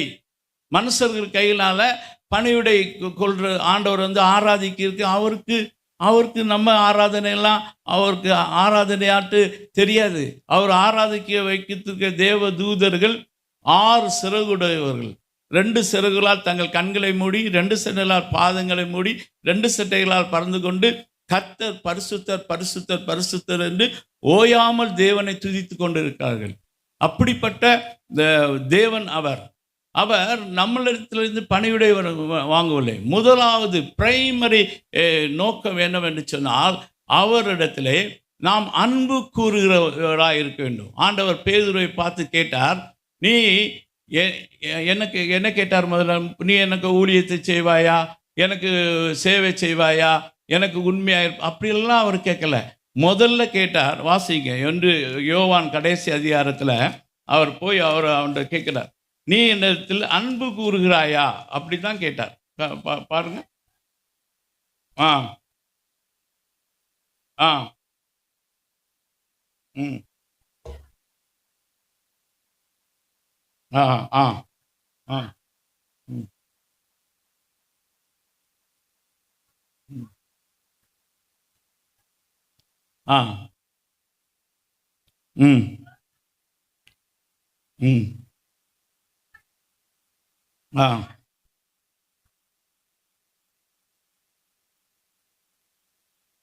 ஆ ம்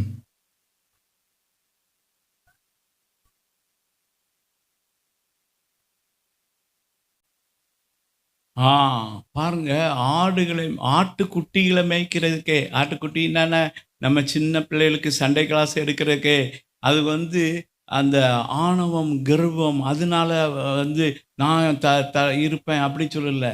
இங்க என்ன சொல்றாருன்னா, "நீ என்னை நேசிக்கிறாயா?" அப்படின்னு கேட்கிறார். தேவனுக்கு ஊழியம் செய்யணும்னா, நமக்கு முதல்ல தேவை, நாம் அவரை நேசிக்கிறோமா? "நீ என்னை நேசிக்கிறாயா?" நேசிக்கிறாயா என்று கேட்டு, ஆமா ஆண்டவரே என்று சொன்னான். அப்ப நீ என் ஆடுகளை மேய்ப்பாய், ஆட்டுக்குட்டிகளை மேய்ப்பாய் என்று சொன்னார். 2வது, நீ என்னை நேசிக்கிறாயா அப்படின்னு கேட்கிறார். நான் இவர்கள் எல்லாரை காட்டிலும் நீ என்னை நேசிக்கிறாயா? எந்த மனிதன் அதிகமான அன்பு உடையவனோ அவன்தான் ஊழியத்தில் வர வேண்டும். எல்லா ஜனங்களையும் நேசிக்க வேண்டும். இந்த மக்கள் இந்த சபைக்கு வருகிற எல்லா மக்களையும், பெரியவங்களை தன்னுடைய தாயாக பார்க்க வேண்டும். தனக்கு வயசுக்குள்ளவங்களை தன்னை சகோதரிகள், தீமோத்தேயுவில் அதை எழுதுறார், தன் சகோதரிகளாக பார்க்க வேண்டும். சின்ன பிள்ளைகளை தன்னுடைய பிள்ளைகளை பார்க்க வேண்டும். எல்லாரையும் நேசிக்க வேண்டும். அப்படி எல்லாரிடத்திலும் அன்பு செலுத்த வேண்டும். அங்கு வித்தியாசமானது காரியங்களே இருக்கக்கூடாது. எல்லாரையும் நான் ஒன்றாக மதிக்க வேண்டும். புரியுதா உங்களுக்கு? பவுல் அப்போஸ்தலன் சொல்லுகிறாரு, எங்களை தேவன் முதலாவது சபையில அப்போஸ்தலராக வைத்திருக்கிறார். ஆனால் எங்களை எல்லாரும் பாச சொன்னாரு, அந்த சவுட்டு மத்த மாதிரி இருக்கணும்னு. Real servant of God is like that. சவுட்டு மெத்து தான் அவன். எல்லாரும் அவனை சவுட்டுவாங்க. அவர் சொல்றாரு, எங்களை கடநிலை ஊழியலாக எண்ணினார். எல்லாரும் துடைத்து போட அழுக்காக எண்ணப்பட்டோம். ஆனாலும் அன்பு, அன்புனால ஊழியம் செய்யணும். எல்லாரும் என்னை யாரும் மதிக்கல, என்னை யாரும் ஒன்று கொடுத்து கனம் பண்ணல, என்னை குப்பையா என்றாங்க, என்ன தூசியா என்றாங்க. அப்படிப்பட்டாலும் அவர் சொல்றாரு, பவுல்லாம் புலம்புறாரு, உங்களுக்கு கிறிஸ்துவுக்குள்ள அநேக பெற்றோர்கள் கிடையாது, உபாத்தியர்கள் இருப்பாங்க, ஆனா பெற்றோர்கள் கிடையாது. நான் உங்களை சுவிசேஷத்தால் பெற்றெடுத்தேன், நீங்க என்னுடைய பிள்ளைகள். பிள்ளை அந்த எண்ணம் இல்லாவிட்டால் நம்ம ஊழியத்துக்கு லாயக்கு கிடையாது. அவர் சொல்றார், பேதுரு சொல்றார், நீ என்னை அதிகமாக நேசிக்கிறாயா அப்படின்னு கேட்கிறார். நேசித்தா என் ஆடுகளை பாரு, என் ஆடுகளை மேய். ஊழியத்துல வரணும்னு நினைக்கிறது நல்ல விஷயம்தான், எல்லாரும் ஊழியத்துல. ஆனா ஊழியத்துல வரவங்க முதலாவது என் இருதயத்தை அன்பினால் நிரப்பும் என்று கேளுங்க. ஒவ்வொருவருடைய ஒரு வீட்டில் பிரச்சனைன்னா அந்த பிரச்சனை தன்னுடைய பிரச்சனையா எடுத்து அவங்க கருதுவாங்க. இது ஒரு பெரிய குடும்பம். பாஸ்டருக்கு ஒரு சின்ன குடும்பம் இருக்கு. அவர் பெற்றெடுத்த மாம்சத்தின்படி பெற்றெடுத்த பிள்ளைகளும் மருமமாரும் அந்த ஒரு சின்ன குடும்பம். அந்த குடும்பத்தை விட்டு இது ஒரு பெரிய குடும்பம், சபை. சபையை சபையில் வந்தாச்சுன்னா எல்லாரும் அவருடைய தாய் வயது மூத்தவர்கள், அவரோட வயது மூத்தவங்க இருக்குன்னு தெரியாது, இருக்க மாட்டாங்க. மற்றவங்க சகோதரிகள், பிள்ளைகள், எல்லாரும் பிள்ளை. அப்படிப்பட்ட இருதயம் உடையவங்களை தான் கர்த்தருடைய ஊழியத்தை செய்ய முடியும். அவர் சொல்றார், எல்லாரும் அந்த அன்புனால் என்ன நிரப்புங்க. ஆண்டவருடைய அன்பு. ஆண்டவர் மேய்ப்பன் இல்லாத திரளான ஆடுகளை பார்த்தபோது மனதுருகினார். அவங்களுக்காக போய் ஜெபித்தார், அவங்களுக்காக போய் பேசினார். ஆண்டவர் வந்து அவ்வளவு மிகுந்த அன்புனால் அவர் வந்து முந்தி நம்மிடத்தில் அன்பு கொண்டதுனாலே அன்பு இன்னதென்று நாம் அறிந்திருக்கிறோம். அவர் வந்து நம்மிடத்தில் ஒன்றும் கேட்கல.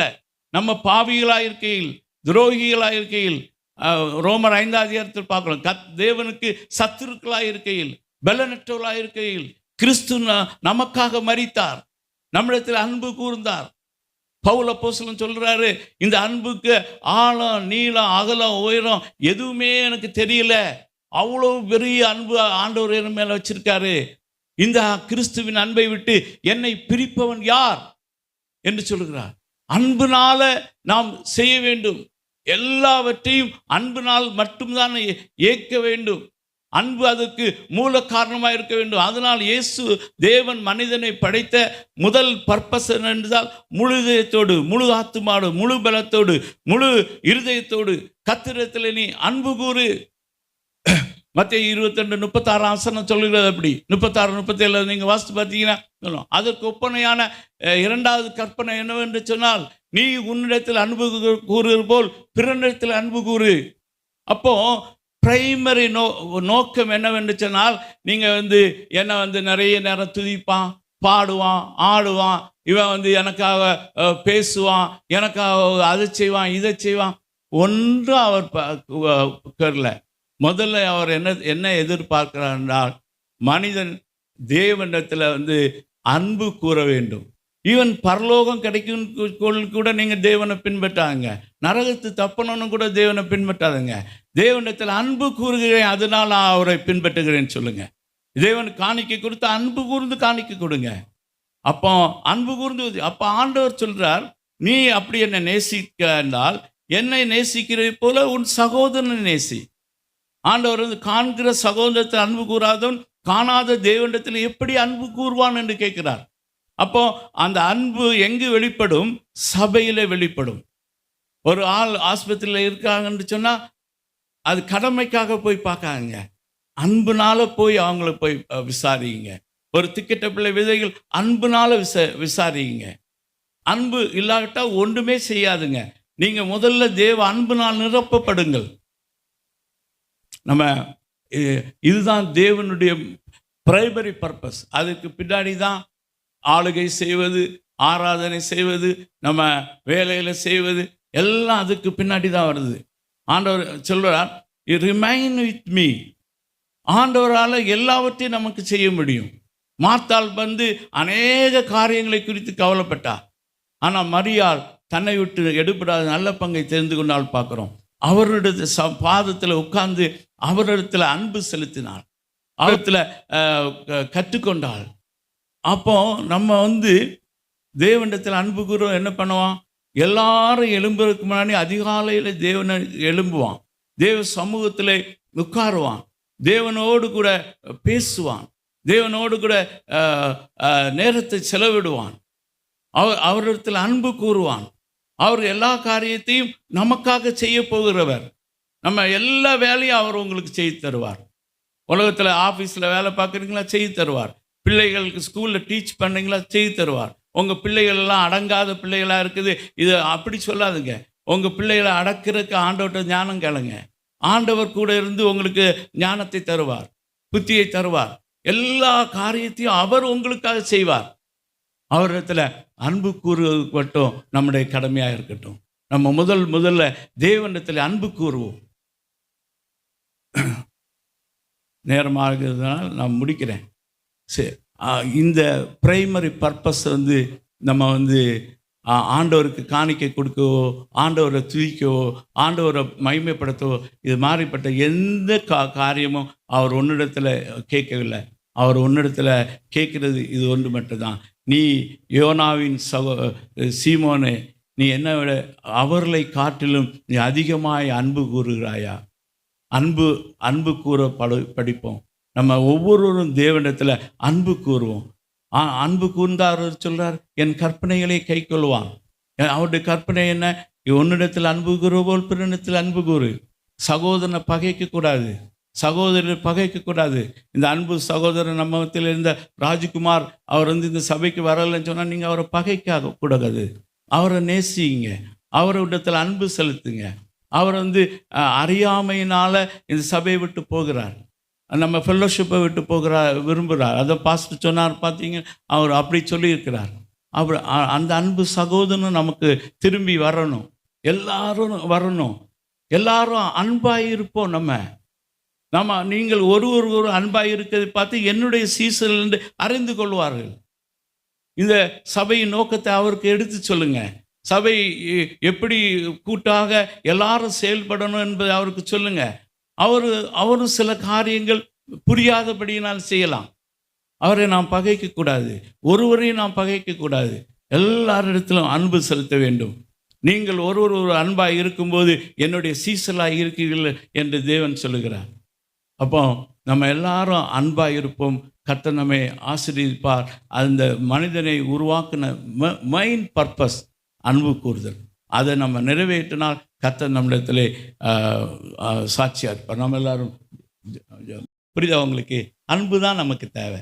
யார் நம்மளை மதிக்கணும் அப்படின்னு எதிர்பார்க்க அன்பு வந்து அது இந்த பெற்றோர்கள், நீங்கள் ஜஸ்ட் இமேஜின் பாருங்கள். நீங்கள் ஒரு பொல்லாத பெற்றோர்கள், நீங்கள் வந்து உங்கள் பிள்ளைகளுக்கு ஊழியம் செய்கிறீங்க. பிள்ளைகள் வந்து சொன்னால் கேட்குதா? எல்லா பிள்ளைகளும் கேட்காது. எலும்புனா மனம் போல் படுத்து தூங்கிட்டே இருக்கும். காலையிலேருந்து சாயங்காலம் வரை தூங்குவோம். ஆனால் நீங்கள் காலையில் அதுக்கு டிபன் பண்ணுவீங்க, மத்தியானம் சமைச்சு வைப்பீங்க, சாயங்காலம் தான் ஆகாரம் கொடுப்பீங்க. இதே சாப்பிட்டு தூங்குடா அப்படின்னு சொல்லுவீங்க. இப்படி உங்கள் பிள்ளைகளை மேலே நீங்கள் அன்பு கூறுவீங்கள, அந்த பிள்ளைகள் கீழ்ப்படியாவிட்டாலும் அது உங்களை மதிக்காவிட்டாலும் பிறகு திருப்பி அது வயசான ஒன்று நம்மளை மதிக்கவா செய்யும்? நம்மளை கண்டுக்கவே செய்யாது. அதுக்கு பாட்டுக்கு அதுக்கு இஷ்டமானது செய்யும். ஆனால் நம்ம பிள்ளைகளுக்கு அனைத்தையும் நம்ம செய்கிறோம் இல்லை? அதே மாதிரி தான் நம்ம வந்து ஒரு நேசித்தா நம்ம அங்கே மரியாதையெல்லாம் எதிர்பார்க்கவே மாட்டோம். அதை பவுல் சொல்கிறாரு பார்த்தீங்களா, நான் எல்லாராலும் துடைத்து போட எண்ணப்பட்டேன். உங்கள் ஒருவன் முதன்மையாக இருக்கவன்மால் அனைவருக்கும் அவன் ஊழியக்காரனாக இருக்க கிழவன். சரியா? நீங்களாகவே எல்லாரும் சொல்லணும், இவன் தான் எங்களுக்கு அடுத்த லீட் பண்ணக்கூடிய தலைவராக இருக்கணும் அப்படின்னு. ஏன்னா அவனுடைய அன்பு அந்த அளவுக்கு எல்லாரும் டச் பண்ணுறதா இருக்கணும். புரியுதா அவங்களுக்கு? எல்லாரும் அன்பு கூறுகிறவர்களாக இருக்க வேண்டும். அப்படிப்பட்டவர்களாக நாம் மாறுவோம். இங்கே ஊழியம் செய்வதற்கு யாருக்கும் எந்த தடையும் கிடையாது. நம்ம அந்த சகோதரனை கூட்டிகிட்டு வாங்க, அவர் ஊழியம் செய்யட்டும். அதை நாம் செய்வோம். சரியா? ஓகே, ஜெபம் பண்ணோம். அன்பின் பிதாவே, உம்மை நன்றியோடு ஸ்தோத்திரிக்கிறோம்.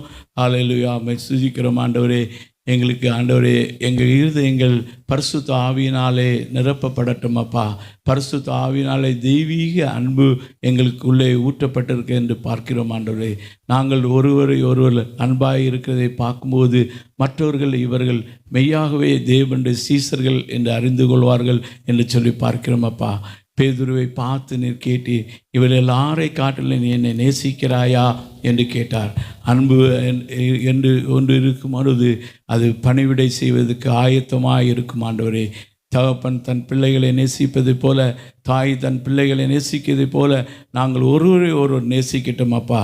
இது ஒரு சிலருக்கு மட்டும் இது தேவையான குவாலிஃபிகேஷன் அல்ல ஆண்டவரே. நாங்கள் எல்லாரும் ஆண்டவரே அன்பு செய்கிறதிலே நாங்கள் முந்திக் கொள்ள வேண்டும் அப்பா. ஹல்லேலூயா. உம்முடைய நீர் படைத்ததின் நோக்கம் எங்களை ஆராதிக்கிறதுக்கு அல்ல, எங்களிடத்தில் பணிவிடை வாங்குவதற்கு அல்ல ஆண்டவரே. நீர் உம்மிடத்தில் அன்பு கூறுவதற்காகவே எங்களை படைத்தீரப்பா. உலக தோற்றத்துக்கு முன்பாக கிறிஸ்து இயேசுவுக்குள்ளே எங்களை கண்டெடுத்தீர் ஆண்டவரே.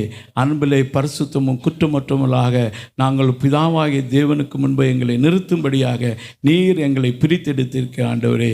எங்களிடத்திலே அந்த தெய்வீக சுபாவம் முதல்ல வரட்டும் அப்பா.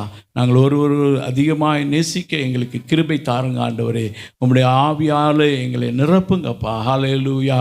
உம்மை ஸ்தோத்திரிக்கிறோம் ஆண்டவரே. பரிசுத்த ஆவியினாலே தான் எங்கள் இருதயத்திலே தேவனுடைய அன்பு ஊற்றப்பட முடியும் ஆண்டவரே. ஹல்லேலூயா. விசுவாசிகளாகிய திரளான ஜனங்கள் ஒரே இருதயமும் ஒரே எண்ணம் உடையவளாக இருந்தது போல இந்த சபையார் எல்லா காரியத்தையும் ஒன்றாய் செய்யத்தக்கதாக தேவன் அவர்களுக்கு கிருபை பாராட்ட வேண்டும் என்று ஜெபிக்கிறோம் ஆண்டவரே. ஆசீர்வதியும். இயேசு கிறிஸ்து விலையேறப்பட்ட நாமத்தில் ஜெபிக்கிறோம் ஜீவனுள்ள பிதாவே, ஆமேன். என் மாவே கர்த்தரை ஸ்தோத்திரி, உள்ளமே அடுப்பு சாமத்தை ஸ்தோத்திரி. என் ஆத்துமாவே கர்த்தரை ஸ்தோத்திரி, கர்த்தர் செய்த சகல மராதே. ஆமென்.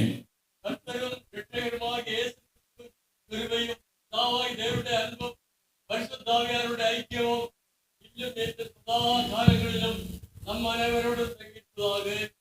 ஆமென். அனுக்கிரக வார்த்தையோடு இப்போ அடியோரை அனுப்புமையா, மனமதில் தயகூறும் மகத்துவ பரணி வந்தனம் உமக்காமே. மனமதில் தயகூறும் மகத்துவ பரணி வந்தனம் உமக்காமே. நின்றிரு நாமமதில் கேட்ட நிர்மலமாமொழிகள் சந்ததம் யமதக மிக பலன் அளித்திட சுவாமியின் அருள் புரிவாய். சந்ததம் யமதக மிக பலன் அளித்திட சுவாமியின் அருள் புரிவாய். சோத்திரம் புகழ் மகிமை கீர்த்தி துதிகணம் தினம் உமக்கே. பாத்திரரே அதிசோபித பரணே பாத சரணாமே. பாத்திரரே அதிசோபித பரணே பாத சரணாமே. அல்லேலூயா, அல்லேலூயா, அல்லேலூயா. ஸ்தோத்திரம். கர்த்தர் நம்மை ஆசீர்வதிப்பாராக. ஆமென்.